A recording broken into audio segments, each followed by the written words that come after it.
tonight on Colonial Sports Center.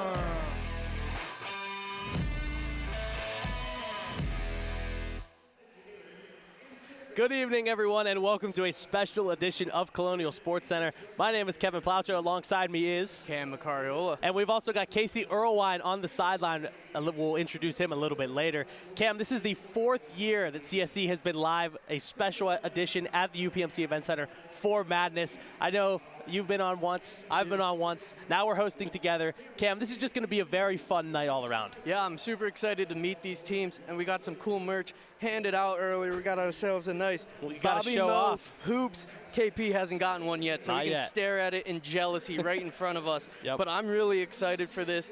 Really excited for these basketball teams. A lot of new faces. Yeah, and a ton going on, too. 3-point contest, dunk contest. I'm sure some T-shirts are going to be flying around, but we're going to get to see a little bit of what these Colonials teams have to offer and just have a little bit of fun as well. Yeah, and it's a fun house as the Moon Halloween spectaculars all around, so we see a lot of kids festive in the Halloween costumes. So we'll keep an eye out. We're going to give the best costume idea maybe later on. Yeah, maybe a little bit later. But Cam, before we get into all the basketball talk, there were plenty of Colonial sports with plenty of implications. Men's soccer had a first-place game. We'll get to that a little bit later. But first, Cam, last Saturday, football was back home at Joe Walton Stadium. Yeah, at Joe Walton Stadium, they took on LIU. LIU coming off their first win of the season against Stonehill. RMU looking for their 2nd straight victory, and Ethan Greenwood, redshirt sophomore quarterback, will carry this one for the Sharks, and that's exactly what he'd do. 35-yard run down into Colonial's territory, and he hits them with a yawn.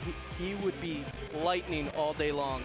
Now, he does it once again with his legs and gets down to the 3-yard line, almost got the whole way into the end zone, but just pushed out. And the Sharks looking to strike early, and that's exactly what they would do. Greenwood uses his arm this time, finds Michael Love for an easy touchdown, but one play later, Anthony Chickett checks it down to Noah Robinson, and he is off to the races. 40, 30, 20, 15, 10, 5, and a touchdown. Noah Robinson, career-long 75-yard touchdown. What a play by these two. A season-high 126 receiving yards for Noah Robinson. A lot coming on that play there. Just a simple play drawn up by Bernard Clark, and Chickett and Robinson connect on a very simple play. It goes for big yards as you see the defender not able to get to Robinson in time. Yeah, offenses would go crazy. That's not even the longest touchdown of the day. We'll get into that later. After a fumble recovery, Sean Charles wide open on 4th down, gets into the end zone, and the Colonials are off sailing quickly, 17-7 early. And now look at this play. What a hit by William Barber. Keon Freeman scoops up the ball for the touchdown.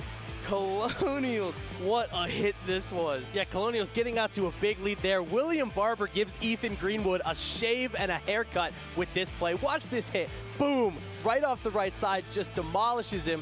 And Keon Freeman there, able to pick it up and go the distance for the scoop and score. Colonials lead 24-7. Yeah, just watching that has my body in pain. And now, second half, we got Pat Bowen, hands it off, goes all the way, 48-yard touchdown, big play galore on this day. What a run. And then, as Greenwood would go down for a play, you see Luca Stanzani come in, plant that right foot, cut in, get into the end zone, looking like Jalen Hurts and the Birds, if you know what I'm talking about. I guess the Colonials needed all that offense because they certainly didn't have any run defense. And here is another big play. Greenwood back in the game. Avion Smith-Mack, 69-yard gain, gets pushed out. Jared Lewis would come in the Wildcat formation to start that 4th quarter and give the Sharks the lead. Now, after a 10-play drive capped off with a 15-yard rushing touchdown by DJ Moyer, and the Colonials reclaim that lead. Now, LIU is going to start making their way down the field, looking to steal this one late. Greenwood rolls out right, heaves it downfield. Who's he going to find? His #1 target, Michael Love, and what a snag he gets. in the 10-yard line. Now, big play, 4th and goal, 2:44 remaining. Take a look at this one. Greenwood rolling around again, doesn't know where to go. Pressure's coming, steps back, back foot throw, heave to the end zone, jump ball, batted down by the Colonials, and that would do it. You see Tyrese Harvey bat this one down. Yeah, that was a 4th and goal stop when they needed it most. As you saw, the defenses, they really weren't there for most of the game, but the Colonials able to get that big stop when it mattered most. Yeah, and now Anthony Chickett, this is a pass here. Sean Charles gets loose, goes to the right, breaks 1 tackle, breaks 2 tackles, and he's off to the races. 86-yard touchdown, 141 yards for Sean Charles. Offenses combined for 994 yards total offense on the game. Wow. Just an offensive outpouring, and good for the Colonials to hold on to this one. They almost let it get away. It got a little sweaty in there, but they take home the win. And listen, they don't ask how, it's how many. Anthony Chickett, 351 passing yards. That is a career high for Chickett. Now, I know 80 of them came on that little shovel to Sean Charles. He shoveled it probably the distance from me to you, but it counted as a bunch of receiving yards, and the Colonials get that big win. Now, other Colonial teams in action. Volleyball was in action in a Horizon League matchup against Northern Kentucky. Had 2 games this weekend on Friday and Saturday. Game 1 resulted in a 3-1, I believe it's 3-1 loss to NKU. Mm-hmm. Joy Banks was an unbelievable player in that first game. 20 kills. They took it 25-20. Lost the second set 21-25. I believe this is game 2 22, 25-21. And game 2, talk about this game, Kevin. An amazing RMU win. Yeah, I believe this is game 2 here on the screen. Colonials get that 3-0 sweep. 12 kills for Hillary Adams and Natalie Stepanovich. Ashley Wallen always in the assist column with 18 this time. And Jasmine Purakal with 20 digs. Joy Banks tried to do what she could in game 2. Yeah, being at this game, let me tell you, first set, 19-14, the Norse are up, and the Colonials just come charging back and steal it 27-25, and then just carry that momentum on 25-20 and 25-19. NKU struggled, 24 errors to RMU's 11, and talk about Jasmine Purakal, 20 digs. She came in as the libero for this game, and this is the Colonials' first Horizon League sweep since October 2nd, 2021 versus the formerly known IUPUI Jaguars. Nice way to bounce back from that game 1 loss with a 3-0 sweep. Yeah, but over at the same time on the island, women's hockey was in action as they took on number 15 Princeton Tigers. They played last year in New Jersey. Let's take a look at how this game went. Game 1, Princeton, 7-1 victory. RMU scored first in both of these games, but then Sarah Paul hat trick, 3 power play goals in the second period of game 1, and then the special team struggle for Colonials in game 2. 2 shorthanded goals and 2 power play goals. Just a rough outing for them. All 3 goalies got action in game 2. As you see here, most goals allowed in program history, allowed 10 versus Wisconsin, and just a bad game. Yeah, and we've got some stats here really to showcase just how bad the series was. It was very tough sledding for the Colonials, who took on another tough opponent, 18-2 in the goals. But how about the shots? Nearly getting outshot by 60, and the Colonials obviously had more saves, 90-40, but it was just a product of the Tigers getting so many shots off, and they also went 5 for 9, just above 50% on the power play. So when they got it, they were pretty darn lethal. One takeaway, Princeton last year, they had the #1 PWHL pick and Sarah Filler, who just dominated the dots. I think she only lost 1 face-off last year, so that's a percentage that went up compared to this year. They go on the road this week to St. Anselm, as that was their home opener last year. First time coming back for a program, see if they can pull out that game. And yeah, certainly was tough for the women's hockey team. Looking to see if men's hockey could do a little bit better on Saturday. Men's hockey took on Miami of Ohio in the home opener, and it's also the alumni game. So there was a lot going on there. As you can see, the pregame, Ben Roethlisberger and Brett Kiesel for the pregame puck drop. So a lot going on early on. Tanner Klimke finds Cameron Garvey, who dishes it beautifully to Walter Zacher, who scores, and get used to hearing his name. Just 31 seconds in, Walter Zacher scores. Yeah, what a play. Tick-tack toe, gets the goalie out of position, reaching, and an easy stuff home for Zacher. 1-0 Colonials early. Yeah, just a really nice pass by Garvey, able to get it over to Zacher. Second period now, Redhawks with a chance to saved by Kokendorfer. It ricochets over to the right side. Miami, Ohio tries to get it back, but they turn it over. It's a 2-on-1 now. Tanner Klimke gives it up to Zacher, who tries to connect again, doesn't at first, but his backhand try works there. 2-0 Colonials, thanks to Walter Zacher. Yeah, you see it go down on one end, you're so close, and then you just know down the other way it's going in the net. Power play chance now for the Redhawks. Michael Quinn shoots up top. It's saved, but the second try by Ryan Sullivan is not. That is a goal for him as Miami of Ohio scores on the power play. Yeah, answering back real quick for Miami. You see rebound comes right out and then yawning cage for Ryan Sullivan. Just over 90 seconds now. Third period, Miami of Ohio with the empty net. They have a chance here, but it ricochets away, and Michael Craig is going to get the empty net goal as they have another chance here, Miami of Ohio, but it's blocked, and Michael Craig scores a long way from his own net. Empty net goal to make it 3-1. As you see here, Miami of Ohio with another empty net, and it's going to be Walter Zacher for the hat trick, makes it 4-1 and puts this game on ice as he scores the hat trick. Yeah, that's the last hat trick since Cam Garvey on February 2nd versus Mercyhurst. This is the 6th time ever the Colonials ever started the season 2-0. And up next, they got a home and home against Niagara. And talk about this team receiving votes. A very noticeable team. Yeah, it's definitely a good start for the Colonials. Anytime you can start 2-0 and win the first series, you know you're off to a good start. Yeah, well, coming up next, we got to talk about some women's soccer and men's soccer as both teams are high-flying. So stay tuned here on CSE Madness Edition.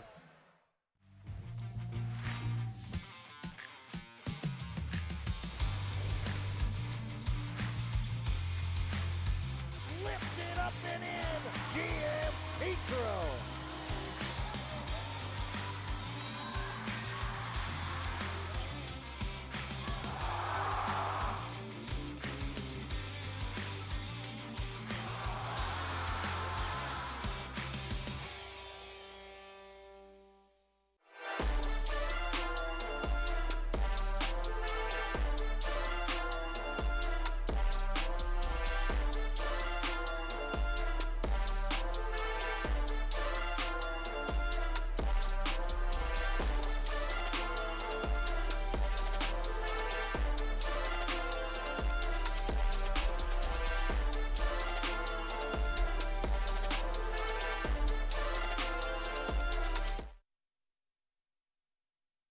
You're more than a dreamer. You're a doer. Determined, driven, inspired. You may not see it now, but at Robert Morris University, we do. Our highly individualized approach will give you the confidence to try, the freedom to fail, and the support to try again. You'll be transformed, you'll be empowered, and you will be unstoppable. Robert Morris University, unstoppable.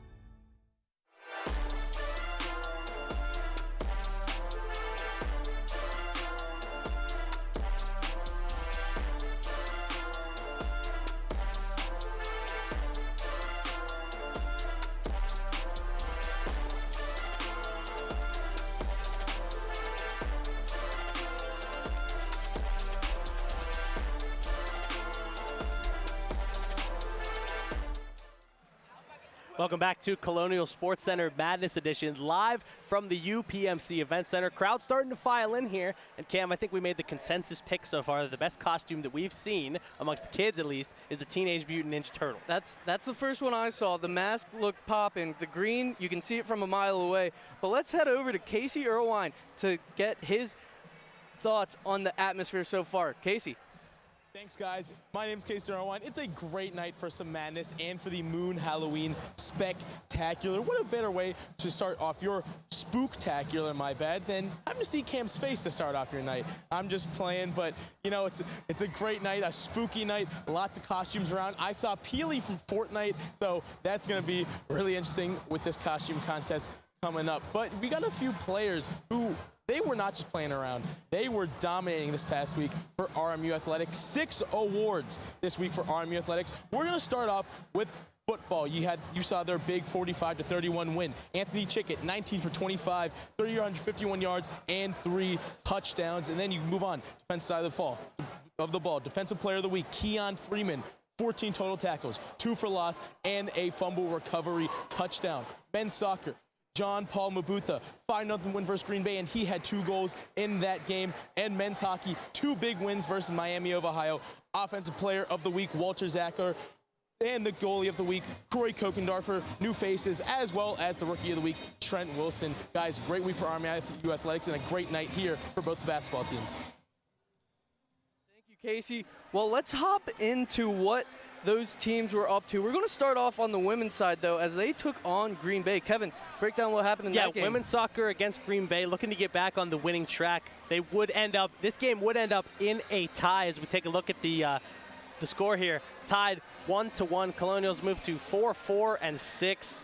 Paloma Swankler had the goal early in the 3rd minute, but Lainey Stark would tie it up in the 77th minute. Brenna Murray with 8 saves, able to keep it as a tie, but the Colonials could not get a win despite that early goal from Swankler. Yeah, RMU currently sits 4th in the Horizon League with a 3-2-3 conference record, and top 6 make the playoffs, and the 3 and 4 seed host. So 2 games remaining, both at the NAC against Wright State and Youngstown. So we'll see those coming up later on this week. But let's head on to at the NAC men's soccer as they took on Green Bay as well in the battle for first place in the Horizon League. Both teams sitting atop the standings. And let's take a look at these highlights. As I said, both these teams atop the standings. Green Bay, early on, you'll see Anas Hadran send it in the middle, find Kai McLaughlin just under 2 minutes. Goal! Starting the game off on fire. Kevin, we talked about this last week on the soccer exact thing that we said. I said they need to score early, and they scored early and often in this one, but not here as John Paul Mbuthio gets robbed by Alvaro Rodriguez. Take another look at this replay. Off the chest, boots it, hard shot, and just with the right hand, gets it. And on the ensuing corner kick, Mbuthia gets his revenge with this header right on that right side. Exactly the same perfectly placed shot. And he hits a little jig for the 2-0 lead. Take another look at this one. Yeah, beautiful. The offense and defense on a nice display here. And this was a game where they really needed to show both. Yeah, and now, second half, Anas Hadran wants to join in on the scoring party. 15 minutes into the second half, a little chip shot, and it gets by Colonial's 3rd goal of the game. That matches how many goals they've scored all time against the Phoenix. And then just to cap it off, John Paul Mbuthia's 2nd goal of the day. Too easy. The Phoenix thought he was offsides, and they pass. They had 5 games prior against the Phoenix. 3 goals to show for it today. 4, and that's not it, as Kosi Ude runs the entire length of the pitch in the waning minutes and just absolutely just daggers. That one has to hurt for the Phoenix. See the goalie, visibly frustrated goalie there. Oh, I would be so frustrated. The game's out of hand already, and you just let a man walk He's the just entire strolling. way. He strolls right in Easy. like nothing is even wrong. And he kicks it with the left foot right by. Colonials move to first place alone in the Horizon League. 4-1-1 in conference play, number 2 in goals for, and number 3 in goals allowed. And the home field domination continues for this team. They move to 6-2-1 at home. And let's take a look at the standings here. Yeah, the updated men's soccer standings as the Colonials, that was a game that they needed to win to get up into first place. You see there with that 4-1-1 conference record, they are in first place solely. No one's taken it from them yet, as that was a big performance against Green Bay. Looking ahead, they are 1-2-1 on the road, and they got the number 2 Oakland Golden Grizzlies coming up. So that's going to be a tough matchup for them. If they can go into Oakland and take a tie or a win, I think they'll be happy with that, because I believe we'll get some hosted playoff action down here in Moon Township. Yeah, and that's the big thing. You know, Colonials have to go on the road against the number 2 ranked team. They did it at home, but are they going to be able to step up again and do it on the road? Yes, atmosphere is getting louder here at the UPMC Events Center, just moments away from meeting the men's and women's basketball team. So stay tuned here on Colonial Sports Center Madness Edition.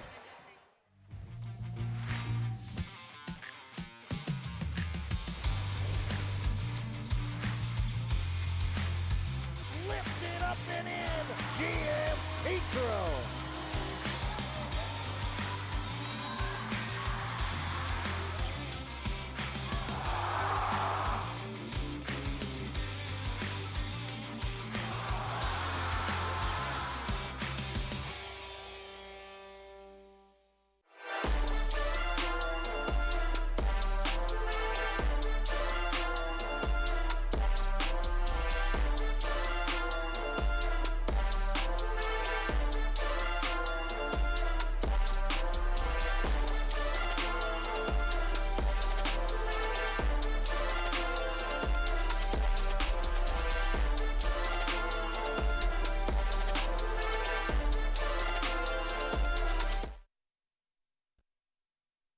You're more than a dreamer. You're a doer. Determined, driven, inspired. You may not see it now, but at Robert Morris University, we do. Our highly individualized approach will give you the confidence to try, the freedom to fail, and the support to try again. You'll be transformed, you'll be empowered, and you will be unstoppable. Robert Morris University, unstoppable.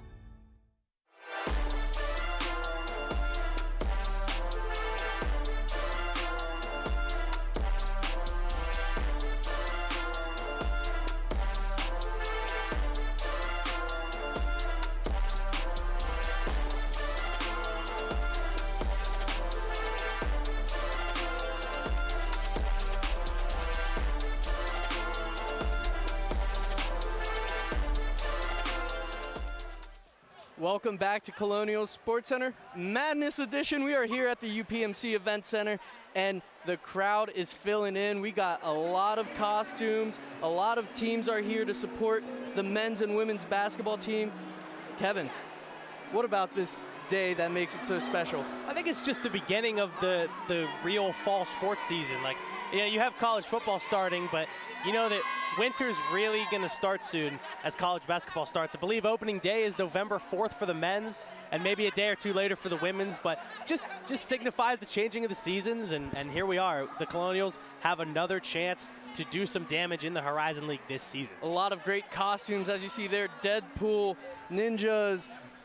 We're dressed up as hosts of Colonial Sports Center. You look across the way, there's a bunch of kids on where the RMU bench is usually located in some great costumes. Romo's out. That's always the best costume of all. Yeah, Romo's always here in full force. But let's hop into this. Women's basketball. Let's start this discussion. Last year, but I'm going to get interrupted a little bit here.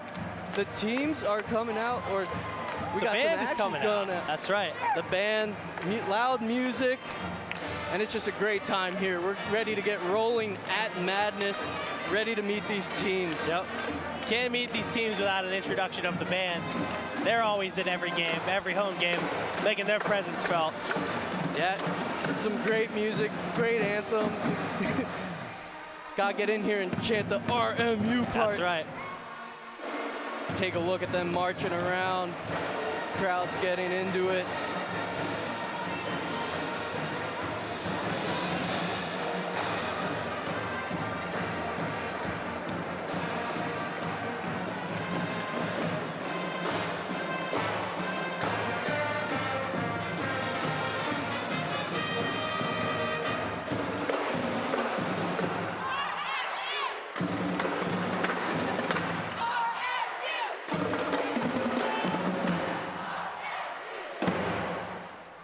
RMU, it is. Madness is ready to rumble here.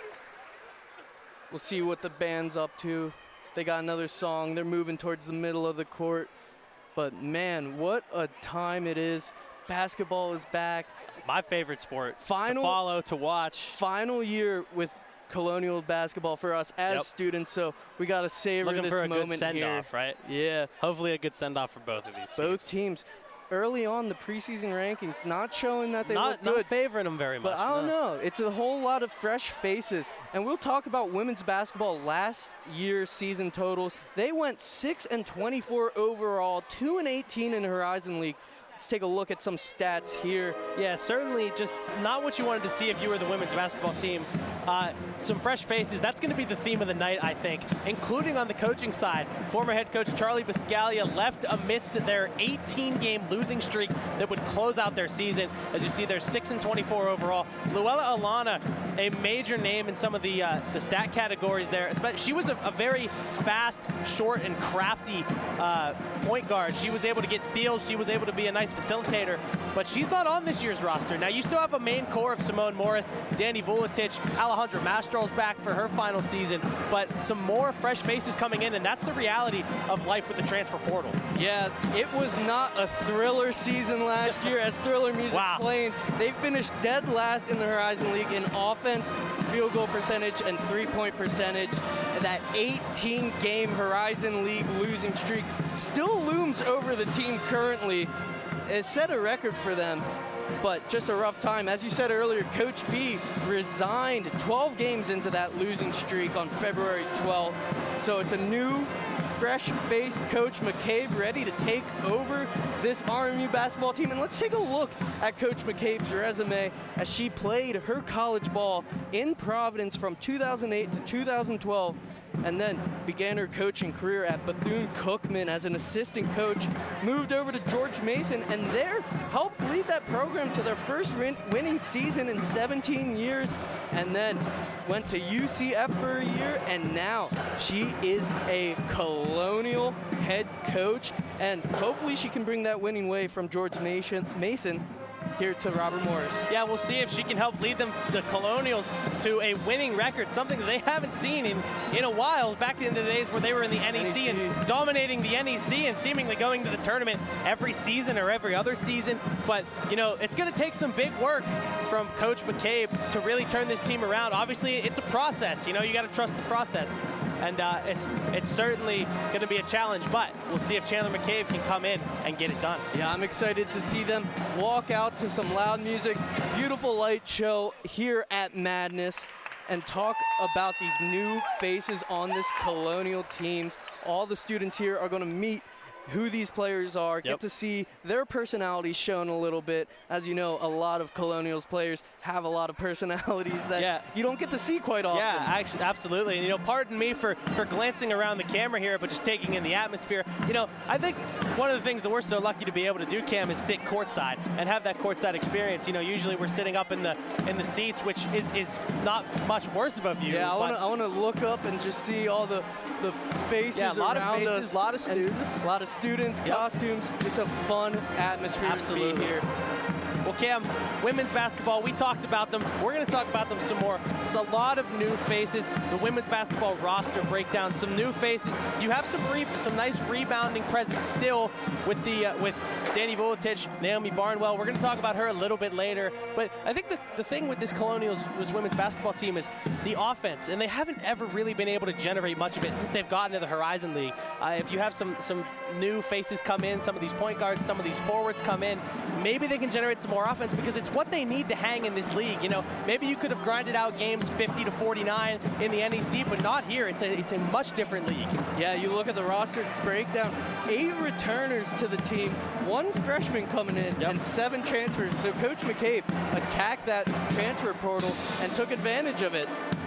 And there were no seniors last year. Yeah, so like I mentioned earlier, they still have that core that knows each other very well. Simone Morris, Danielle Vuletic, Alejandra Mastrol, Naomi Barnwell. You know, she hasn't been there as long as the other 3, but she was there last season and doing some good things. And that core is going to look to teach these new recruits and new transfers a lot. Yeah, I mean, just watching the team grow and develop, you've seen them grow as people on the court, and it's just a great thing to see them stick around here, not enter that transfer portal despite the coaching changes and everything this program's going through. Yeah, absolutely. Well, Cam, we talked about women's basketball. Let's go some men's basketball, as they had a little bit more success, but when you look at the numbers, it's not much more. Yeah, it was a up and down season for the men's team. 10-22 record, 6-10 in the Horizon League. this is where it gets up and down here. Started the New Year's off right, 4-2, including a 3-game winning streak, and then the end of the season just went straight downhill. 6-game losing streak, outscored 477 to 387 in those final 6 games for the Colonials. And look at these stat leaders. None remain on the team. Yeah, that's hard to believe. It really is, especially when you consider what big impact they brought to the team last season. And it's just going to be very tough. You'd think it would be very tough to replace some of those guys, especially Josh Corbin, who was a big threat from beyond the arc. But Cam, as we take a look at some of the new additions, 8 total new additions, and you see some of the notable ones, Amarion Dickerson and Ishmael Plett, 2 names to know, at least down low. Amarion Dickerson spent his last season at Mineral Area, led all JUCO players with 2.4 blocks per game, and Ishmael Plett, a player that we'll talk about a little bit more later, was second in the SWAC in rebounds per game, 7.4, made nearly 60% of his field goals, which is key. The Colonials that took a lot of shots, and a large majority of the shots, they didn't make too many of them. They were sitting at about a 35%, just under a 40% clip, which isn't what you want. Maybe it is for a point guard, but certainly not for bigs. And it's these 2 bigs that come in, Dickerson and Plett, could really help restock the bigs underneath, because last season you had Marquise Hastings, and even before that you had Khalil Spear, but the bigs for the Colonials haven't really been too much of a presence. You also have Alvaro Fogieres returning. Yeah, talk about a recruiting destination for this RMU's basketball program as a whole. Mineral Area, Amarion Dickerson comes from there, and 2 recruits from the women's team also come from there. So is that the new hotspot for RMU? Missouri? I know Coach McCabe said she wanted to get her recruits from Pittsburgh. Missouri, Pittsburgh, and International. Those are the 3, right? Those seem like the 3 spots that the women's basketball coaches have recruited from in the past, especially internationally. But you have a couple of guards for the men's team that we'll talk about a little bit later. Josh Omojaffo and Cam Woods, definitely a couple more players to look for as this men's season starts. Well, coming up, the players are soon to come out, so stay tuned here on CSC Madness Edition.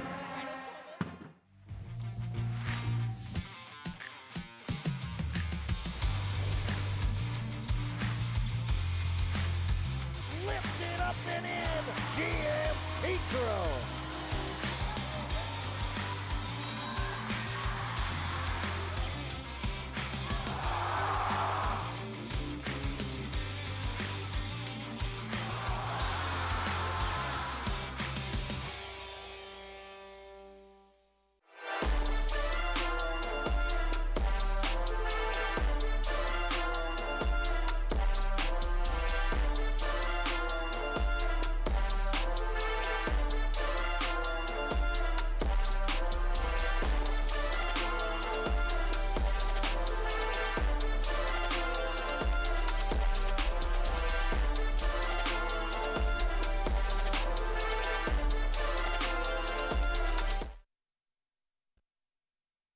You're more than a dreamer.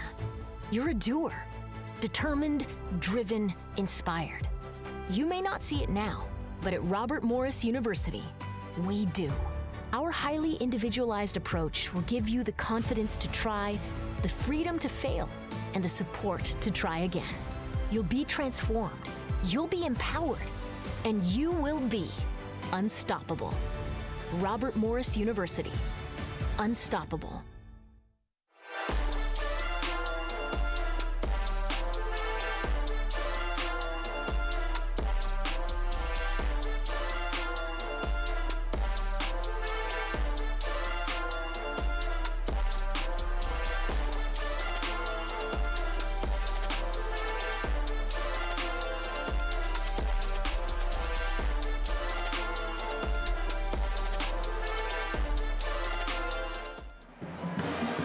Welcome back to the UPMC Events Center. The band is wrapping up their performance, and we are moments away from meeting the men's and women's basketball team of Hoop Township. The hype is real.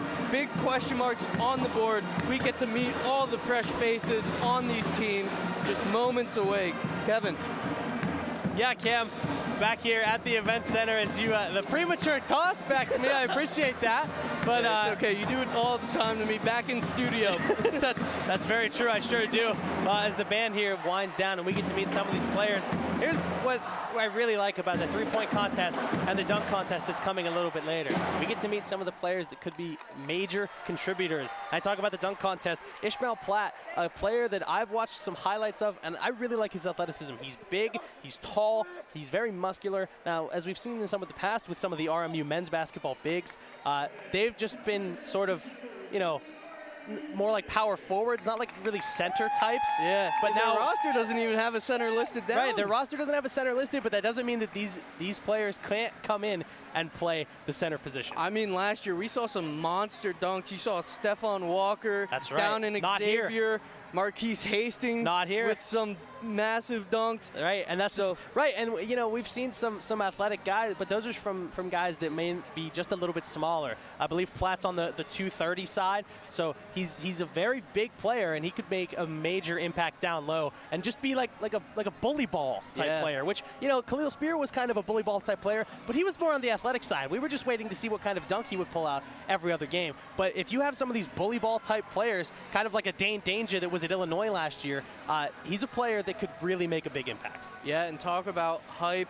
Going against it is the preseason polls women's basketball. We take a look here. Number 11 down at the bottom of the Horizon League. This is their second straight year in last in the Horizon League preseason poll, and that's where they finished last year. Hopefully this year they can shock some people and rise up it. Yeah, certainly, you know, I wasn't really expecting too much out of these preseason polls. You know, you have some new faces, you have a new coach, and this is a team that lost 18 in a row to lose their season. You know, you have to call it like it is sometime. Currently at 18 in a row. Well, that's right. It's not over yet. That's right. Currently at 18. Their first game against Point Park on November 6th, I believe. Might be missing the date by 1 day, but still, that'll be the home opener. And you know, not going to expect too much preseason, at least, until we meet these players, meet these teams, and maybe they're going to show us something. Maybe that core is really going to bond, those four that I mentioned, and that is going to be where they are in the preseason poll. Yeah, and let's talk about that season. The season going along, we're going to talk about the games to watch for women's basketball. I'm going to start off with my top 5 games. My number 5 game, St. Francis, and then they go on number 4, Youngstown State. Number 3, Bucknell, a familiar foe, and Tuana Koskin, a transfer to Bucknell, going against her former team here at the Event Center. And then these 1 and 2 games facing the other big name schools in Pittsburgh, Duquesne at number 2 and Pitt number 1. You know, when I first came here, I heard that Robert Morris is the red-headed stepchild of these two schools. So let's see if they can prove themselves on the court against these tough competition in Pitt and Duquesne. Well, Cam, the reason that I'm currently looking up stats here is I'm looking at the history. This is the first time since 2006 that we're going to see women's basketball take on Pitt.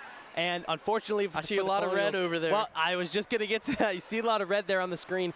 L23 is the streak. They have never beaten the Pitt Panthers, going all the way back to 1983, all the way up to 2006. There has been an L next to the column whenever they play the Pitt Panthers. So for that reason alone, I didn't include them in my top 5 games. Now, game number 5, we're going to move on to my 5 games to watch. By the way, we don't want to just have it be your games to watch. Number 5 for me is going to be the home opener, the season opener against Point Park on November 6th. The reason being, you have that 18-game losing streak from last season lingering over. You know, you can come right in with the first game with these new transfers, with this new coach in front of the home crowd, and you can make a statement. I know that Point Park is a lesser opponent, you know, and the Colonial should take care of business.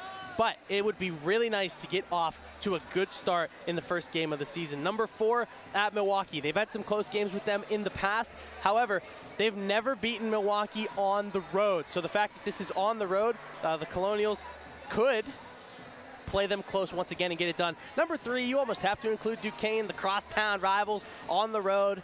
We'll see if the Colonials can't get it done against them on Thanksgiving week. Number 2 versus Wright State. Now I include that one because the Colonials have played some very close games against Wright State as well in the past.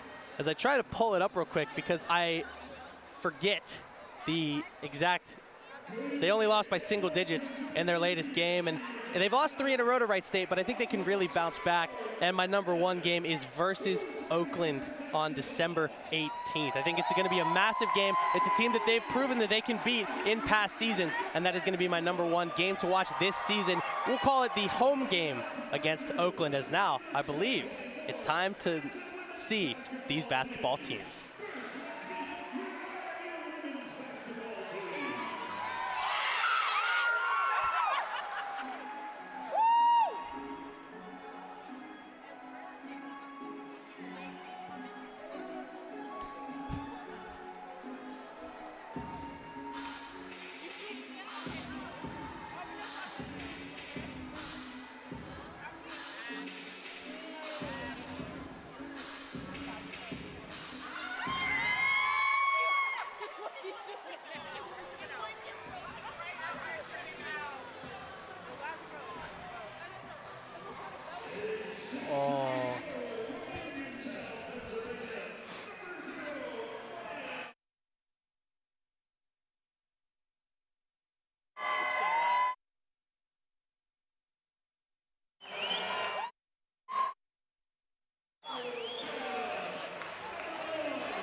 Director of Basketball Operations, Sarah Anastasio.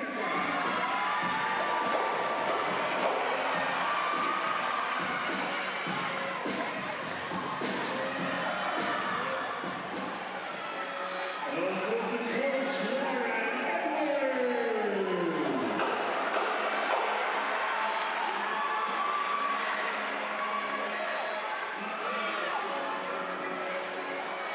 Assistant Coach Jack Trusser.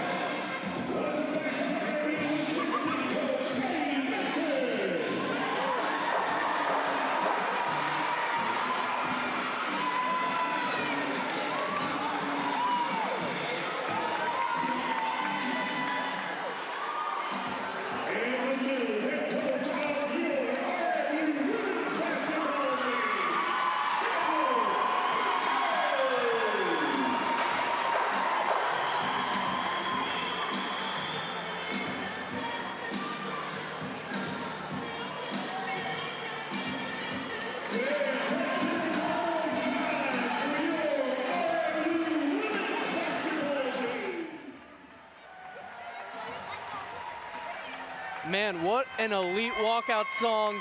First time Chandler McCabe comes out to the Colonial crowd.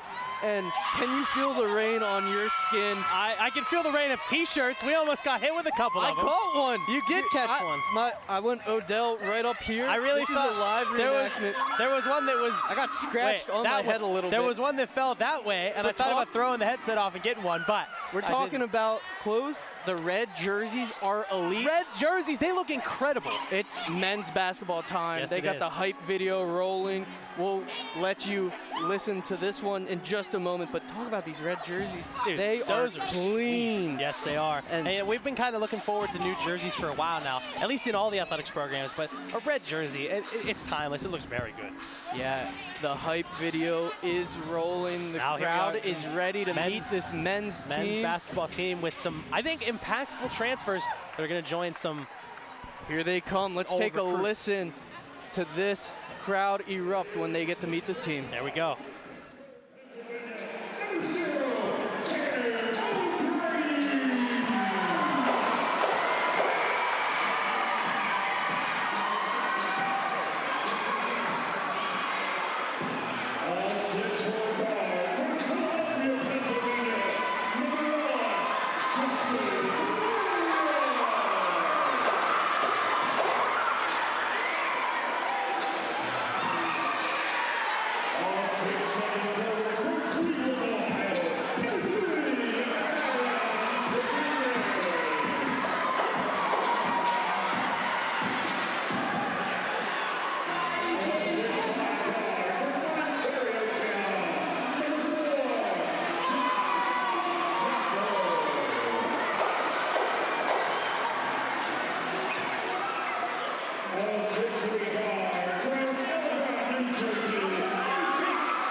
Not going to be seeing those enough this year, I don't think. Yeah, I like that both teams finally match. Like, yeah, you know, exactly. They always walk around with the hoodies that say RMU Unite. Like, just seeing them it's about in time the they matching unite jerseys. with the matching jerseys. It looks nice. It looks great. It does, and you know, talk about new looks. Justice Williams without the dreads. Yeah, absolutely.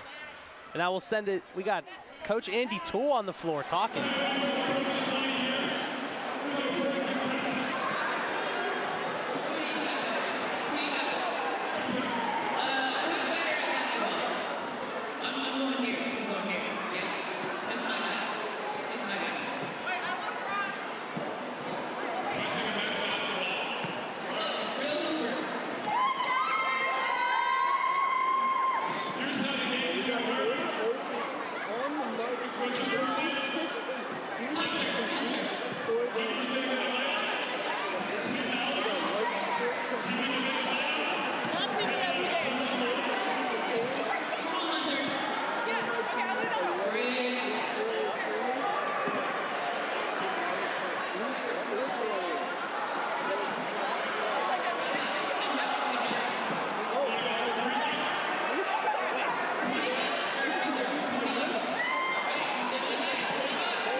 Shot. 2 for 3 on his shot so far. Probably better than we could do in our suits and ties right now. But yeah. I wouldn't put it past us. Here comes the half-court shot. We'll see how much he can make. If he makes it, I could make a half-court shot. Oh, just a little too much sauce. Not too shabby. Not too bad. Last night I was in here helping a little bit out with the media day, and once we got all packed up, you were making some half-court shots. I can't lie, we were shooting some half-court shots. Were you making any? No, no. Well, you got to get out there then. You do just as good. There goes the layup. Is good for Coach Toole's team white shirt. Is that a Cooper DeJean shirt? I was just gonna. I saw it said "Go Birds." Can't be an RMU broadcast throw. Without the Philly fan talking about the Birds. Yeah, I feel like every time we do CSC together, you got to throw in an Eagles reference, even though they only beat the Giants last week. They destroyed the Giants. Yeah, great. Talking like he's destroying this competition, 1 for 1. Andy Toole trying to rile the crowd up here. Let's see the free throw shot. Oh, looks like he's getting another chance at it. Hey, Cooper DeJean was a hooper at Iowa. From the line, the knee bend is good. Oh, just rims out. But Andy Toole with the assist and the rebound. He made it. For the top of the key. Looking for some of these out of Josh Omojafo, maybe. So just close. rims out. You know, if it was us playing up at the rec, that ball would have been bouncing down the hill with them double rims. That's right. Well, they have that big fence outside, hopefully to save it. Oh, we had a great time the other day, slipping and sliding outdoor basketball. It was a little bit wet outside. I don't know, Cam. I think the CSC host should get involved here. I know. We should. Me versus you. What's he going for, a dunk? I don't think he's going for a dunk, is he? He What's is going for here? a dunk. Oh! I mean, he made it. It's not a dunk. He hit the rim, and he made it. He wants another try. One more. Making Cooper DeJean proud. Not really. He didn't make it. No, it went in. It went in, but he didn't dunk it. It wasn't the cleanest of dunk. And we have a Here's the replay. replay. Let's take another look at it. Looked like a travel. Oh! I don't know about you, but I'm not touching rim, so I'm going to count that as a dunk. It wouldn't I don't count. see Here he you goes getting up again. there. Here he is again. Oh, denied by the rim. Cooper DeJean goes 0 for 2. 1 for 2. 1 for 2. 0.5 for 2 in the I think in the dunk contest. You're just a hater. I am a hater. Real quick, something I wanted to correct earlier. I put Oakland as my #1 women's game to watch. Last 2 games have been decided by single-digit points, and that's something we're going to mention a little bit later with the men's games to watch. Single-digit points. We shocked ourselves discussing that, and we're like, oh, you said the same exact thing for the same exact reason. Yep, exactly. Pre-show. But yeah, pre-show. We were looking at a certain team that has sort of been the kryptonite for the men's basketball team, and we'll get into them a little bit later. Hey, Coach Toole. Coach Toole is saying hello to the broadcast. Coach Toole standing right in front of us on the broadcast here. We got. He's a stingy official. He wasn't going to count that dunk. Coach Toole, are you counting that dunk? Not a clean dunk. Not a clean dunk. That's right. You got to dunk it through with the hand. Coach Toole agrees with me. Okay. I'm disappointed in. Got the Coach Toole seal of approval. Disappointed. $100 $100 on the line? Really? Yeah, that's right. Allegedly, there was $100 on the line. Not sure if that's true or not, but it came from Andy Toole, so I believe it. Do you think he would have tried a little bit harder to dunk it if I knew there was $100 on the line? If he made it from the charity line, maybe he would have gotten that $100. Right. But he missed the free throw. But he missed it, right. So that when you look at the numbers, that's a below 70. That's a fail. That is a fail. Yeah, it's a grade that we're all aspiring as college students to get above. And it looks like we have a little bit of a dribbling drill. Dribbling contest. This is new for this year. Dribbling contest layup. Naomi Blackwell versus Smith. Oh, it's a race here. It is a race. I can't make out these numbers. It's not number 1, and that would be number 10 men's team. Reisa Sabua as number 10. Oh, men's team loses the ball. Women's team. Dylan Miller trying to lay it in. Women's team waiting for the guys to catch up. Waiting for Antoine Sid-Linnell. Naomi Blackwell going back through. Oh, men's side pulling up for 3 and hits it. Smith. Not sure if we're going to count that or not. Oh, I think you're supposed to shoot from 3 this time. From 3. So it's Dylan Miller against Reisa Sabua. And it's good. It's good by Antala Sandlin-L, who gives it to DJ Smith has to wait. DJ Smith going behind the back, between the legs. And he's... The men's basketball team wins the first relay. DJ Smith gets it done in the end. A little bit of cheating there. Really? A little dicey. The ball almost came in. Cameron Macariola calling out some cheating here on the first challenge of the night. The first challenge. And he's already I'm already 0 for 1. Controversy. I'm already 0 for 1 on my calls tonight, so that's right, you are. I'm just going to keep my mouth shut. I believe we got a kids event coming up here. We're seeing a lot of the costumes from that RMU bench getting up and ready to play a game here. We got Minions, we got some Hulk, Ninja Turtles, Hot Dog. Fun high school story. We had a kid wear a hot dog costume in freshman year. He went the entire rest of his high school career known as Hot Dog Jared. Well, listen, I have another story about a hot dog costume, but I won't get into it. It involves horse racing in a hot dog costume, but I will not mention it because it was not me in the hot dog costume, but it did cause some controversy in the horse racing scene. We got some Deadpool costumes, That's right. Football players.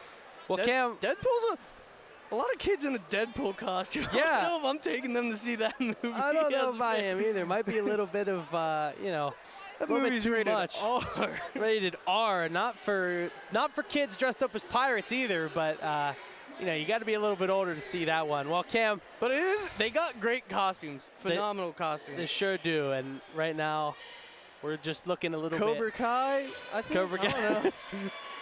Well, Cam, it's certainly been an exciting event so far. Men's team has taken the first challenge. Well, And sideline, we have I think we're just moments away from Casey Irwine talking with Coach Chandler McCabe. Casey, take it away. I think we are just seconds away. Yep. Casey Irwine. Thanks, guys, so much. I'm here with Coach Chandler McCabe, her very first Madness here. Coach, I just got to ask, this is your first full experience with all the fans here. What's it like being in this atmosphere? It's amazing. I'm so blessed to be here.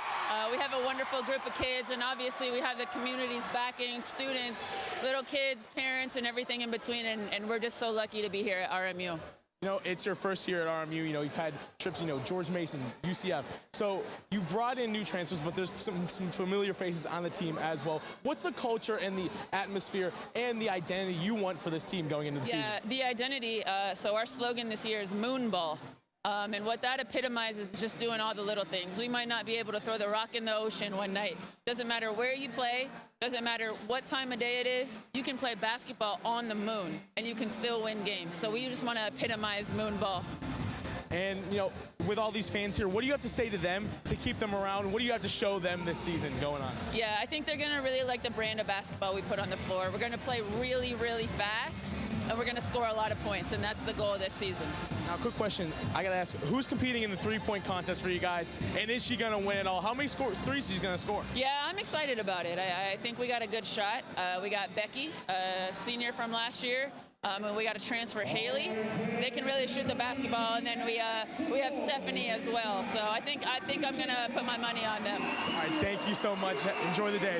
Absolutely, thank you. Well, Casey, thank you, so much. Casey. Yeah. Go ahead, Cam. It is an electric atmosphere here. We got more T-shirts being tossed out, and I don't know about you, but Coach Chandler McCabe's got me ready to run through a brick wall. Absolutely. Moon hoops. Moonball. I'm ready. Anybody My can pen's play just gonna hoops on the flip. move. Anybody can play hoops on the moon. We're gonna go play hoops on the moon at the rec someday. We are. See how that goes. And listen, it was definitely a very nice interview there against Casey had with Coach McCabe. Well, we got more in store here. Stay tuned on CSE Madness. All the action.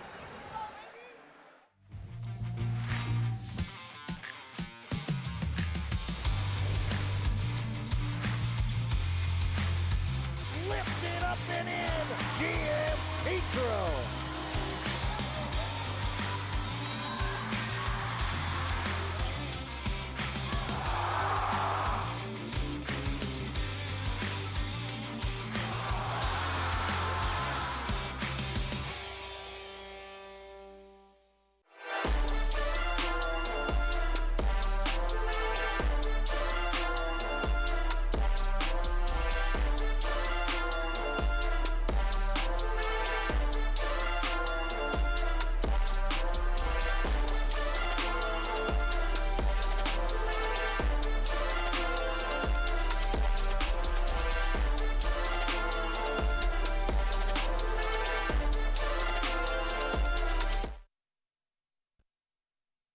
You're more than a dreamer. You're a doer. Determined, driven, inspired. You may not see it now, but at Robert Morris University, we do. Our highly individualized approach will give you the confidence to try, the freedom to fail, and the support to try again. You'll be transformed, you'll be empowered, and you will be unstoppable. Robert Morris University, unstoppable.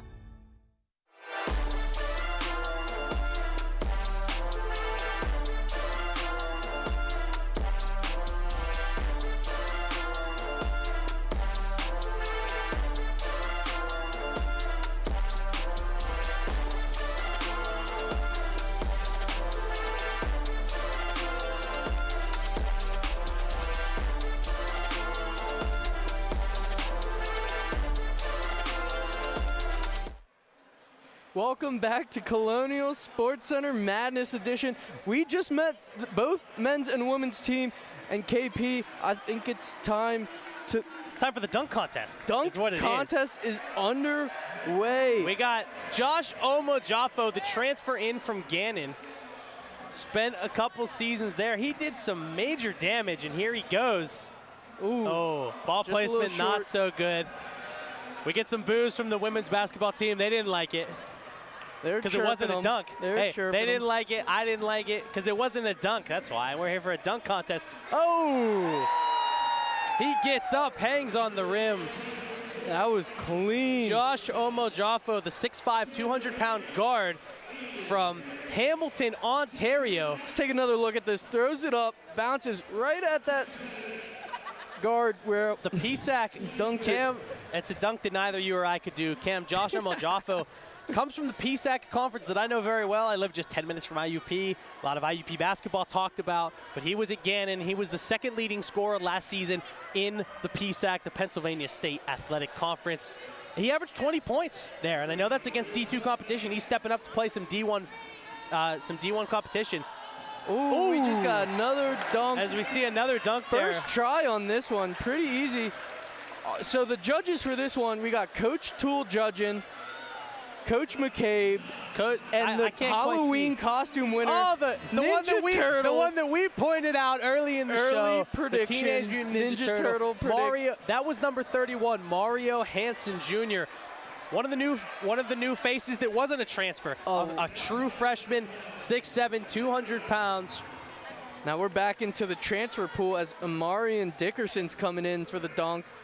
Oh, just short. For the 360, the hat falls off. Drop the new and improved Bobby Mo hoops. I hate that you have that on. I'm gonna toss it on. I still don't have one yet. I believe someone from upstairs. Jealous. I believe someone from upstairs got me one. Hopefully, as here he comes for another. Oh, just too much on it. Bounces the whole way out. That is Amarian Dickerson, number 3. Kids on the court. 2-year starter at Mineral Area. He was the nation's. Ooh. All right. Simplifies it. Took a little bit off of that. Nice dunk. Didn't have it looks like we got some hard judging between Coach Toole and Ninja Turtle Jack, I believe was his name. Didn't have the finish that the first one did, but the first one didn't have a 360. I think he gave him a 4. A 4? This kid's a tough crowd here. Tough cookie. Tough judge. But Amarian Dickerson, the nation's top JUCO shot blocker last season. Here we are again with Josh Omojaffo. We talked about him a little bit earlier. He shot 48.2%. Oh, from the floor, and he's got ups. I'm waiting for one of them to hurdle Romo. That'll win it. That was Khalil Spears' thing, right? We have a replay here of that dunk. A nice dunk, little reversal, and he dunks it in backwards. Can't tell what the ratings are from here. The Teenage Mutant Ninja Turtle going to be a tough grader, and we can't quite see what they are. Here we go. Mario Hansen, again, one of the true freshmen. Ooh, clean windmill, making it look easy. I think I got my pick on him. He averaged 15.5 points per game as we see the replay here. Nice little windmill. Averaged 15.5 points per game in high school at Chambers High School in Charlotte. Is that a 5 I see where he's Ninja from. Turtle Jack erasing? I think I saw 8.5. 8.5. Okay, that was a good one. I was about to go over there and take that whiteboard. Take that whiteboard away. You were going to become the stealing candy from a child. Just as easy as taking candy from a baby. Well, here we go. We have Dickerson back up. Amarian Dickerson has to back. fix the net. Gotta fix. You have to fix the net. It's a must. Get set up. We got some of the kids. Oh, a little bit of a missed time there. Getting a feel for it. Getting a feel for it. He averaged 12.6 points per game last season, so a scorer, a shot blocker, and one of the guys earlier that I mentioned could be set to take a big step forward when transferring from Mineral Area. One of these bigger players that really could help the Colonials. He's asking some help. Someone to come out. That would be DJ Smith.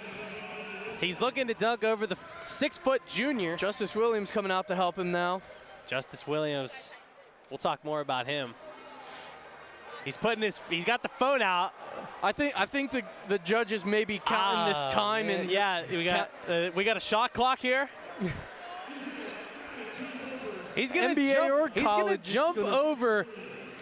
He's gonna jump over 6'4" Justice Williams, who transferred in from LSU last season. Justice Williams, I believe he's recording this one from his phone. Believe he should. Here we go. Oh, and he got him. And it's coming over towards one of our shoulder cam operators. Game ball touch by Brett. Game ball touch by Brett Bagulik. He got the height. He might have pushed off a little bit. That's going to be a big factor, I think, in the scoring of this dunk. The push-off factor. How much can you do it? We talked a lot about it in football with leverage. How much leverage does he need? Oh, that's a controversial topic. Yes, Special teams. Here we go. Oh, there we go. That was over clean. Justice Williams with the little windmill in there. But I think every second that went off, I think a score went off with it. Are you sure? Wow, you're a really tough grader. You're even more tough than everybody else.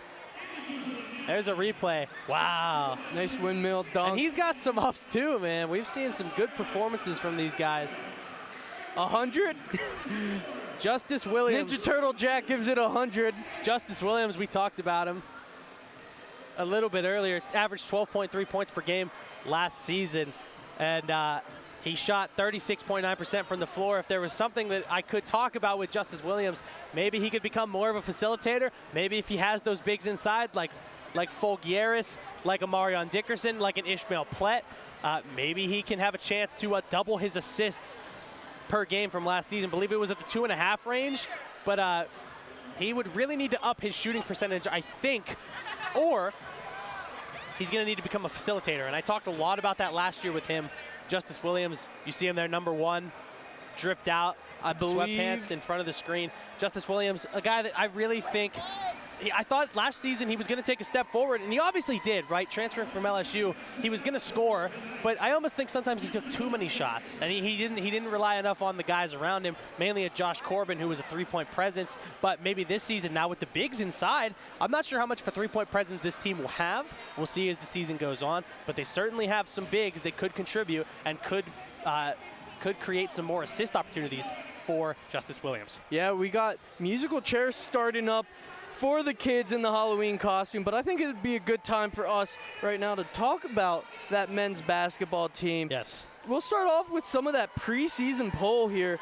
Men's basketball starting off, voted 9th in the Horizon League preseason poll. That's 2 spots lower from last year where they were number 7th, but it is where they finished off in that season at number 9. Well, Cam, if we saw the preseason poll, we would see that IU Indy somehow got a first place vote. And I would just like to say, whoever's out there, if you're watching this and you voted for IU Indy to be first, your vote should be taken away and should be given to one of us. No.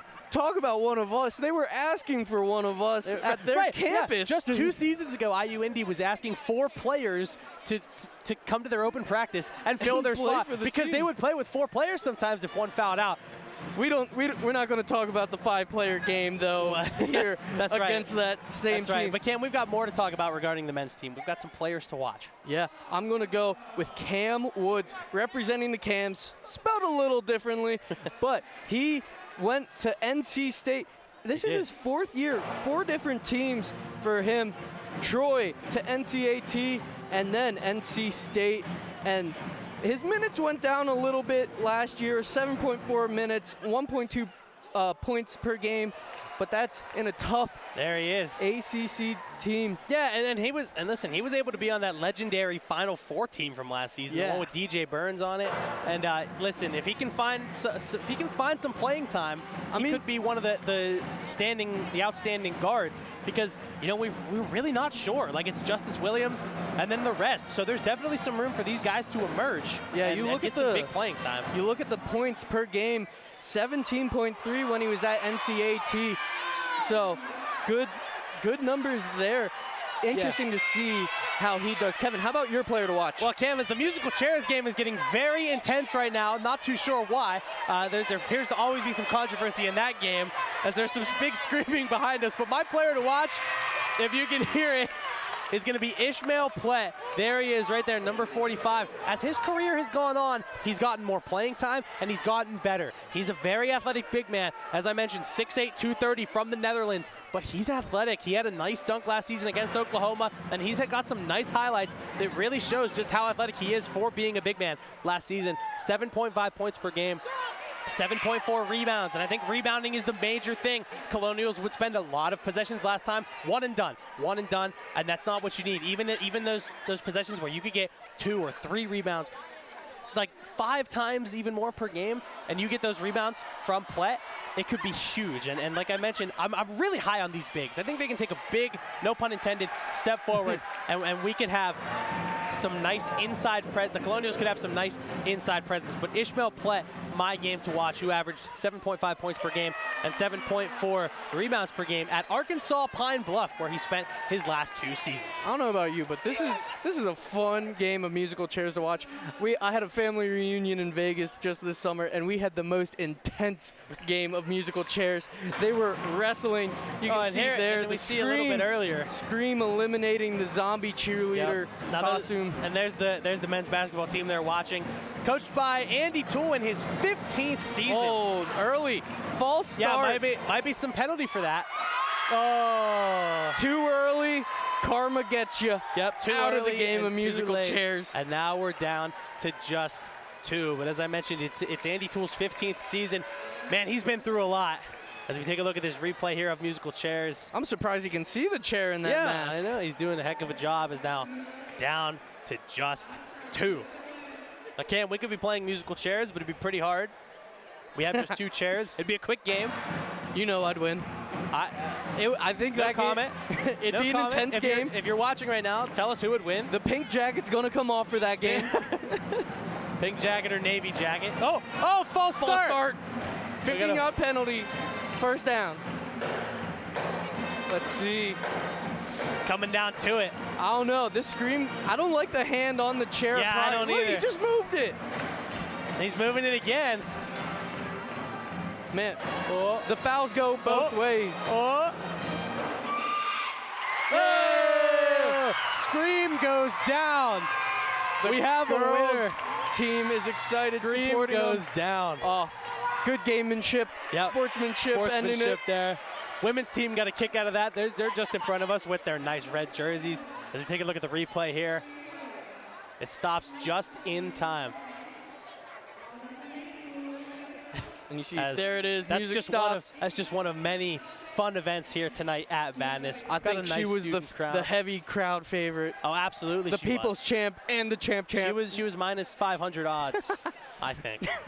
And here she goes. Oh, she's getting Danny Vuletic. Fan favorite Danny Vuletic. Coming into this season after averaging 9.1 points per game and almost 7 rebounds per game.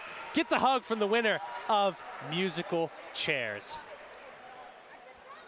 Yeah, great game. As I was saying earlier, that game in Las Vegas, the family reunion musical chairs. I wasn't there, so oh my gosh, it was a intense. wrestling match, one for the ages. Well, Cam, it came down. Oh, it was the East Side West Side rivalry, because I got my side. We're from the East Coast, and then the rest is from the West Coast. It got rowdy real quick. I'm sure it did. Well, we're seeing what's going on here. Yeah. This might be the coveted 3-point contest here.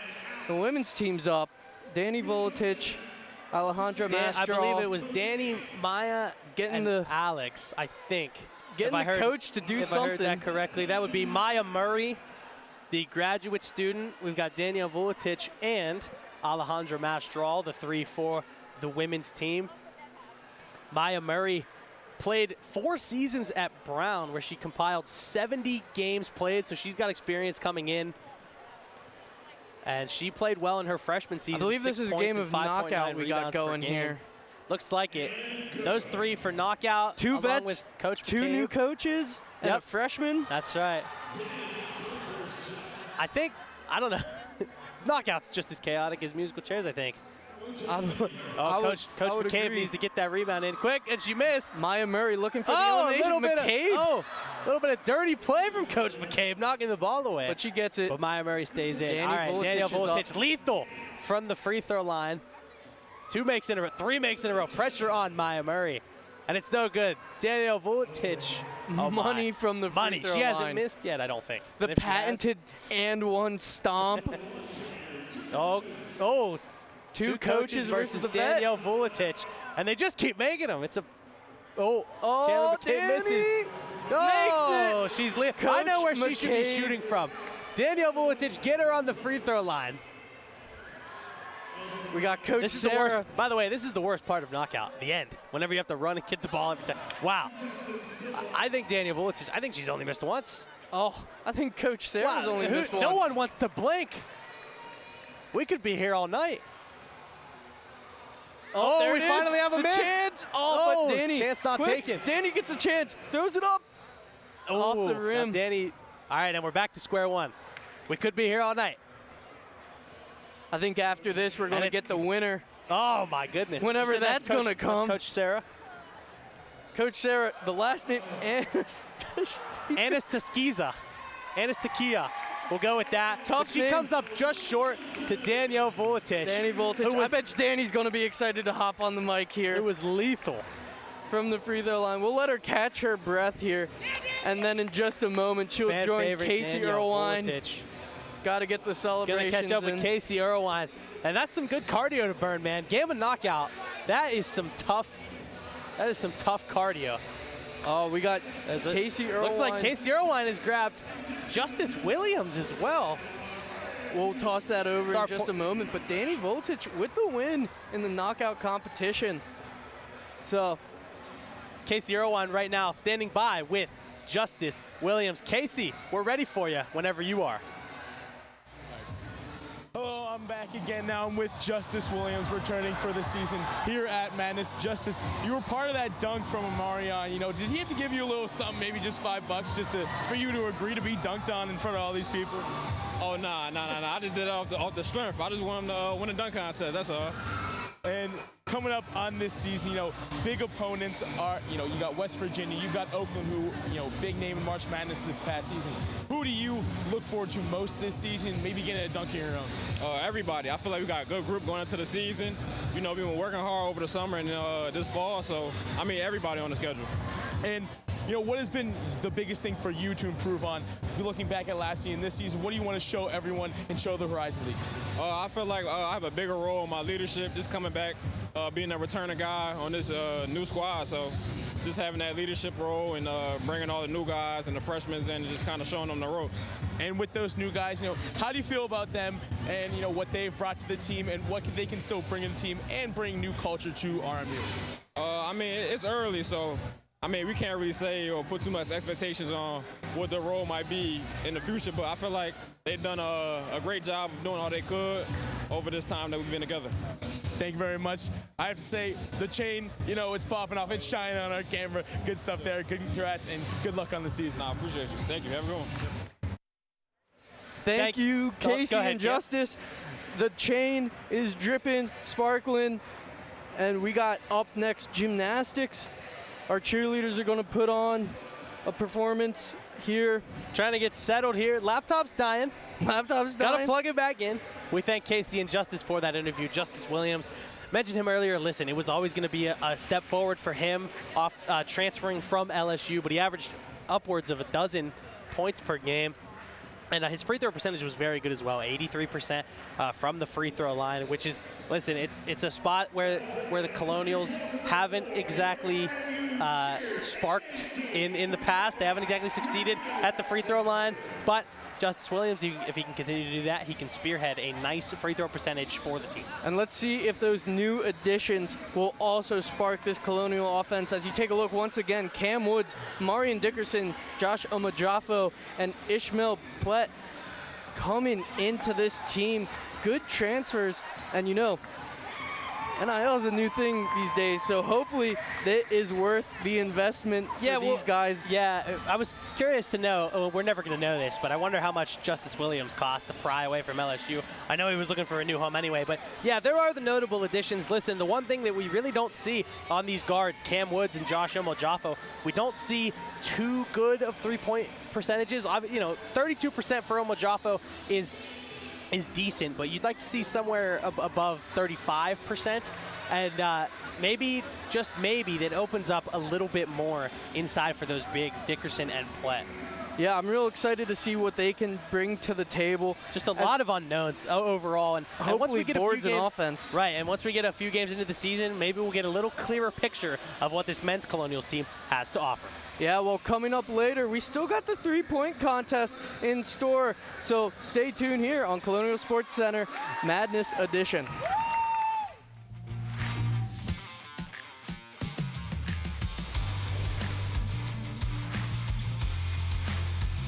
Lifted up and in, GM Petro.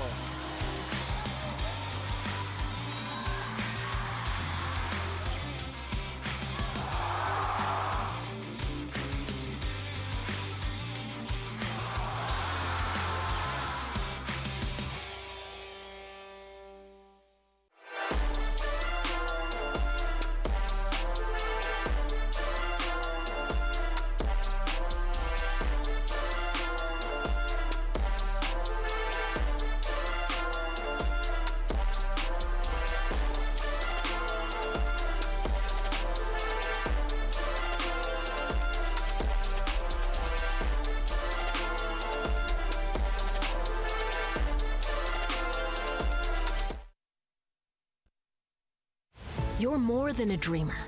You're a doer. Determined, driven, inspired. You may not see it now, but at Robert Morris University, we do. Our highly individualized approach will give you the confidence to try, the freedom to fail, and the support to try again. You'll be transformed, you'll be empowered, and you will be unstoppable. Robert Morris University, unstoppable.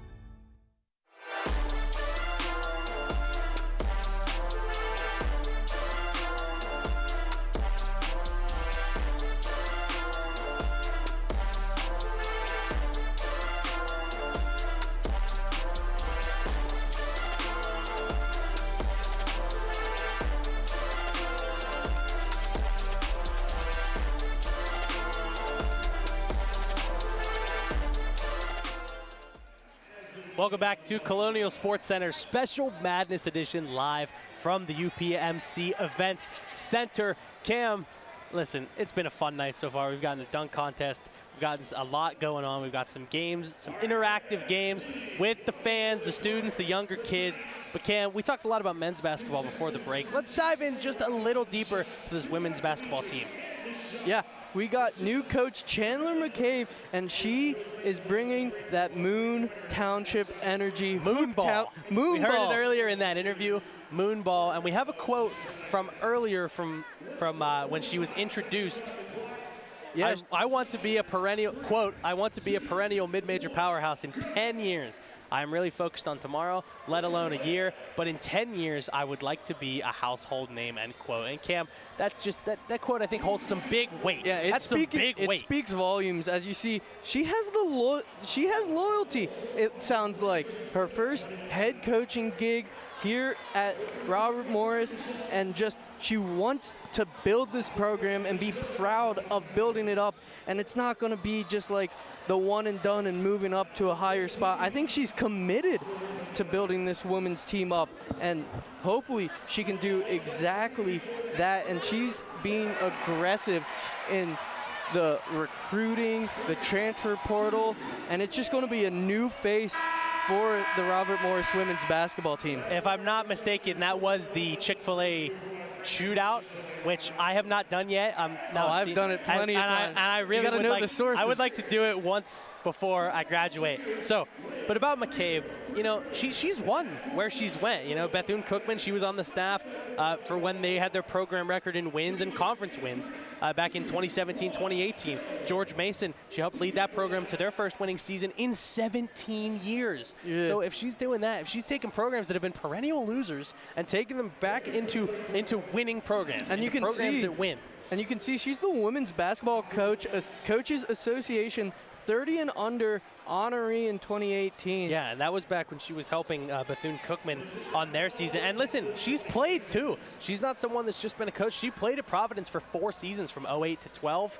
So she's got playing experience, she's got coaching experience, and clearly her philosophy has worked because wherever she's gone, she has won. And listen, I know that it's been rough sledding for a couple seasons, but if you're going to bring in someone who's been a perennial winner and get some new faces in and see what happens, maybe, just maybe, it's the perfect formula to bring this RMU Colonials team back to being a winner, which they were in the NEC. Yeah, you know what I'm excited for?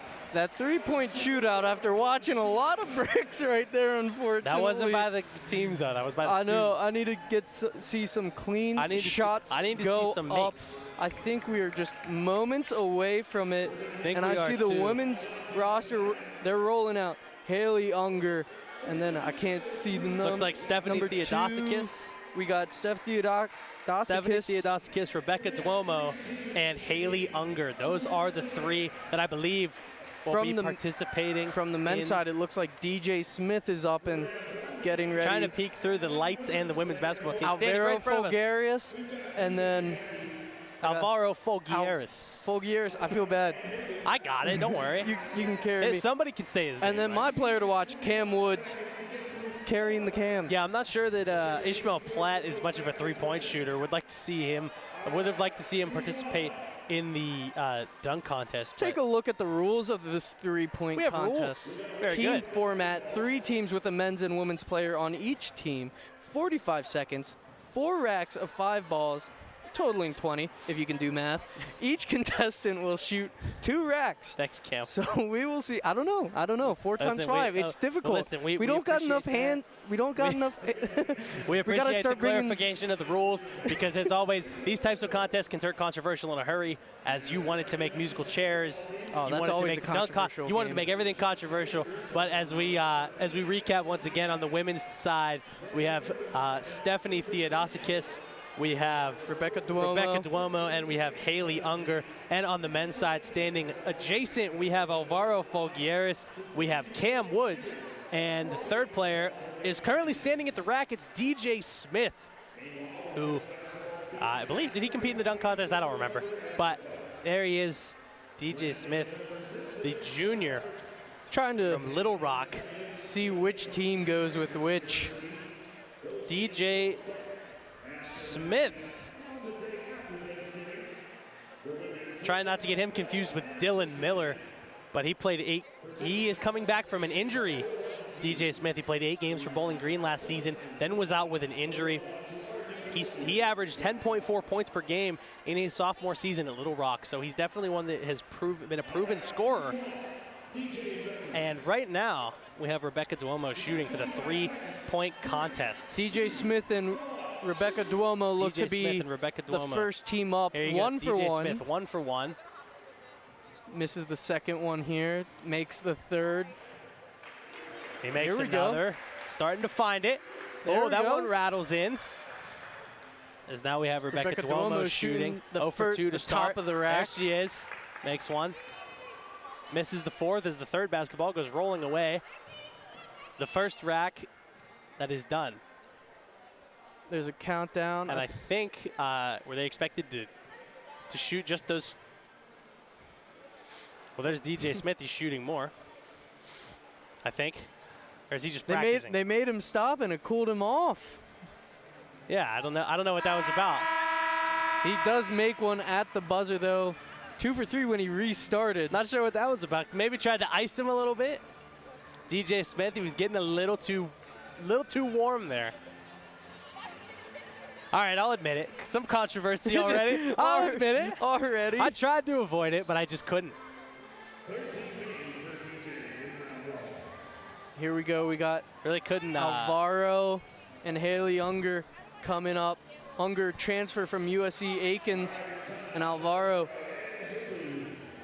a returning player for the men's team. Haley, Division II USC Aiken was where she came from. Led the team in points with 13.8. Had 5 games of at least 20 points last season and had a career high 29 against Mount Olive. Alvaro's starting to heat up as he 3 in a row. There's one from Unger to rebound. Alvaro little bit of a he has some outside He's got presence. range. He does have range. He just hasn't been able to put it together in games. He did at the end of the season last year. He made started a few more. to get used to playing, started getting more reps in. Sort of like a more minutes go up. Yep. Sort of like a Guillermo Diaz-Graham for Pitt, just trying to be a 3-and-D guy. And there's a miss at the buzzer. I believe Folgueras made one after the buzzer. That will not count. They got 12 points. I don't know who they is. Alvaro and Haley. Oh, there it's a team. As a team, it's a team effort, brother. We showed the rules. We went over the rules. We went over the rules. We went over the rules, and I completely missed it. Feeling like I'm sitting next to Michael Deemer, not listening to me. Shout out to our producer. At least I talked to you. At least I talked to you laughing over there. Well, now that I know the rules, I'll be more intently watching and counting. So they got 12. I believe the first team got 13. If I heard correctly. 13. So here we go. We have the team of Cam Woods and Stephanie Theodosicus. That is 2 misses to start. There's one. Cam Woods missing. Oh, these guys got to start finding their stride. There's Cam Woods. 2. Cam Woods, 2. Still got 25 seconds here. A lot of missing going on, though. Only at 2. Still only at 2. There's Cam Woods, his 4th different school. Was on that North NC State team last season that had a magical run to the Final Four. Started off here in Pittsburgh. Somehow Virginia didn't foul up 3 in the ACC semifinal, which allowed them to make that game-winning 3, or that game-tying 3, excuse me, and they won in an OT. Cam Woods, a part of that team. 2 makes it the buzzer. Looking like an 8 or a 9. I'm not sure if that last one got off at the buzzer. 9. We'll count it, give him the benefit of the doubt. I believe that's a 9, so we have the winners. Team 1. Team 1 won. Which I believe was Rebecca Duomo and DJ Smith. DJ Smith. Thank you. That's who it was. DJ Smith and Rebecca Duomo, the pair of champions in the 3-point contest. Let's see if we can get one last interview with the winner of the competition. We got Coach McCabe on the mic here, thanking the fans for support. Thank you. Listen to Thank that. you, fans.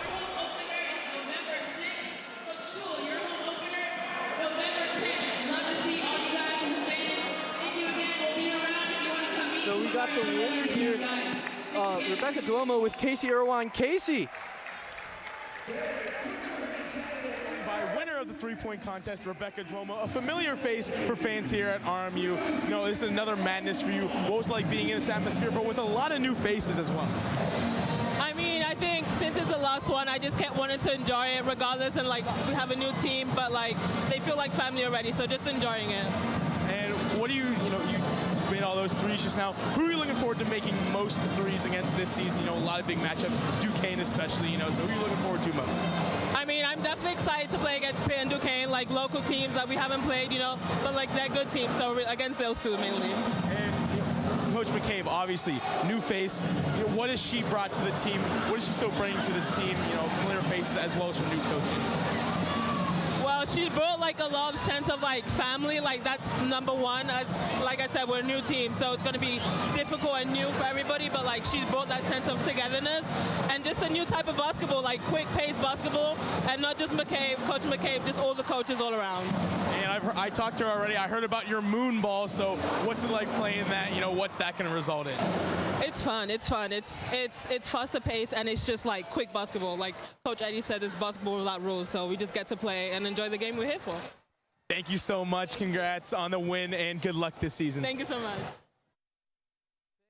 Casey and Rebecca, as she said, last season, got to savor these moments. Last one for us. Yep. Got to savor these moments. It has been a spectacular night here. We're wrapping things up with the alma mater here. And just a very fun night overall. Had a lot of fun activities involving the students, involving the kids that were here, have the alma mater playing right now. Yeah, get to see a lot of these new faces. Yep, got to see new red jerseys, got to see new faces, got to see some personalities from these players that sometimes all we know them as is basketball players, but there are some very fun personalities on these teams, as Casey just talked to Rebecca Duomo, who's a part of that main core that has stuck around for a few seasons, along with Simone Morris and Danielle Vuletic and Alejandra Mastral. They make up that main core that is going to try and take this women's team to new heights not seen in a few seasons with new head coach Chandler McCabe. Yeah, may not be an immediate impact, may not be going, but they're looking to break that 18-game losing streak. Yeah, looking to end it, and they're going to be the leaders of this new coming generation of Robert Morris women's basketball. Yeah. Well, that's all the time we have for this special edition of Colonial Sports Center. Next Thursday, we'll be back in studio for Kevin Plaucha. I'm Cam Macariola. And for Casey Irwine, for everyone producing upstairs, we will see you next week.